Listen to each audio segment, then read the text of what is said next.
El florecimiento de la vida es un fenómeno cotidiano, pero ¿qué nos hace tan afortunados en la Tierra para que podamos celebrar la vida todos los días?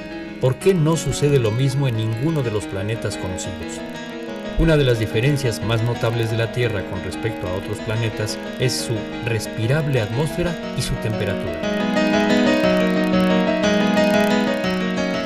Si tomamos en cuenta la distancia del planeta al Sol y el albedo planetario, la temperatura efectiva de la superficie terrestre sería de unos 18 grados centígrados, bajo cero, un valor muy diferente de los confortables 15 grados centígrados de la temperatura típica de la superficie del planeta. Es la atmósfera terrestre la que propicia una temperatura soportable y la que, durante millones de años, ha permitido el nacimiento de la vida.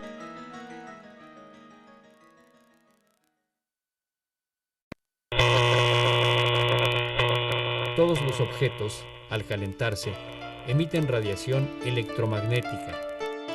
Mientras más alta sea su temperatura, más enérgica será la radiación.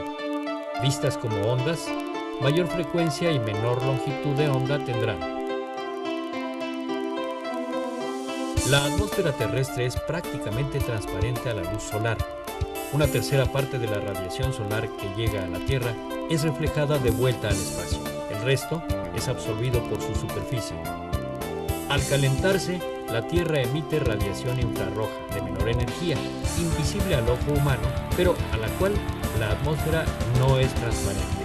Una parte de esta radiación es absorbida por la atmósfera y las nubes, otra parte escapa al espacio. La atmósfera se calienta a su vez y reemite radiación térmica infrarroja en todas direcciones, aumentando la temperatura del sistema climático. De esta manera, la temperatura en la Tierra es más caliente de lo que sería si no hubiera atmósfera, porque recibe radiación solar y atmosférica. Así, el calor se mantiene aún de noche cuando no llegan los rayos del sol. Cuando se empezaron a estudiar las propiedades que hacen que nuestra atmósfera sea tan habitable, no se encontró mejor analogía que un invernadero. En realidad, lo que pasa en la atmósfera no es lo mismo que lo que pasa en un invernadero. Al calentarse el aire, tiende a subir y es reemplazado por aire más frío. Esto se llama convección.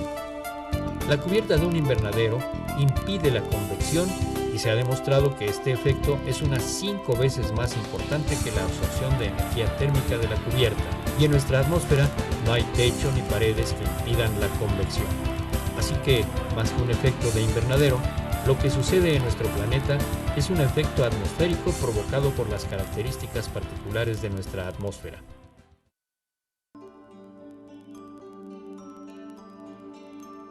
De todos los gases que componen la atmósfera, solo el 1% absorbe la radiación térmica terrestre. Es decir, solo este minúsculo porcentaje es responsable del llamado efecto invernadero, por lo que los gases que lo provocan los llamaremos gases de invernadero. Entre estos, los más importantes son el vapor de agua y el dióxido de carbono. Es claro que en la medida en que estos gases aumenten en nuestra atmósfera, el efecto invernadero aumentará. El caso del ozono es muy interesante por el doble papel que juega.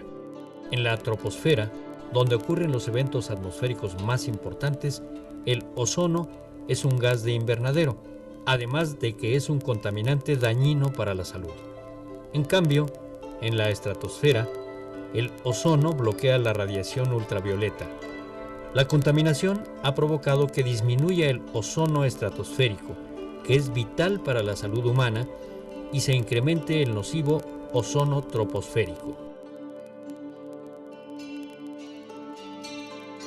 Otros ejemplos de efecto invernadero planetario los encontramos en nuestros planetas vecinos. Marte tiene una atmósfera muy tenue, insuficiente para mantener una temperatura a niveles aceptables, y además su atmósfera no puede filtrar los letales rayos ultravioleta. Es un ejemplo de efecto invernadero al mínimo. Por otra parte, Venus, con su atmósfera 90 veces más densa que la nuestra, repleta de dióxido de carbono y otros gases venenosos, tiene una temperatura tan alta que la vida es imposible. Este es un ejemplo de demasiado efecto invernadero.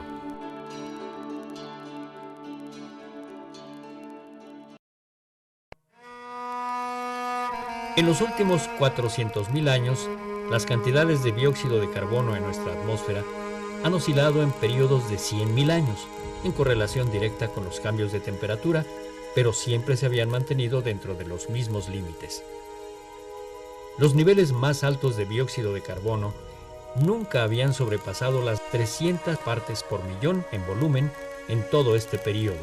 Pero a partir del siglo XIX, cuando la humanidad aumentó la quema de petróleo, gas natural y carbón mineral y aceleró la destrucción de los bosques, que son sumideros de dióxido de carbono, los niveles del mismo han llegado a las 370 partes por millón. En un siglo se ha alcanzado un registro que nunca se había alcanzado en 400.000 años.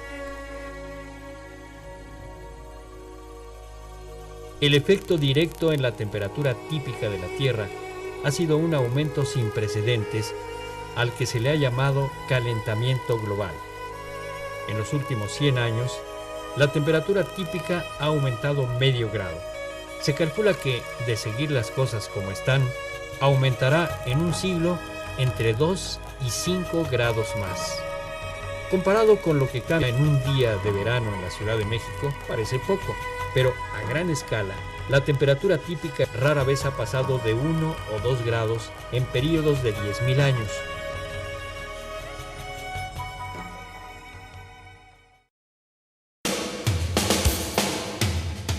Lo más grave del calentamiento global es la velocidad en que está sucediendo, que como hemos visto no tiene precedentes en la historia del planeta. Las consecuencias son imprevisibles, pero entre lo que se ha estimado y lo que ya está sucediendo es que los polos se derritan más rápidamente y en consecuencia aumente el nivel del mar, lo que a su vez provocará inundaciones. Además, al evaporarse mayor cantidad de agua, se refuerza el efecto en la atmósfera. Aún hoy en día, con los numerosos estudios y escenarios que se han desarrollado, no es fácil predecir las consecuencias. El fenómeno no es simple, pero lo que es seguro es que la alteración del clima tendrá consecuencias en la forma de vida en la Tierra. Nuestra Tierra, que, gracias a la atmósfera y al efecto invernadero, es un paraíso apacible, podría convertirse en un infierno incompatible con la vida si es que lo permitimos.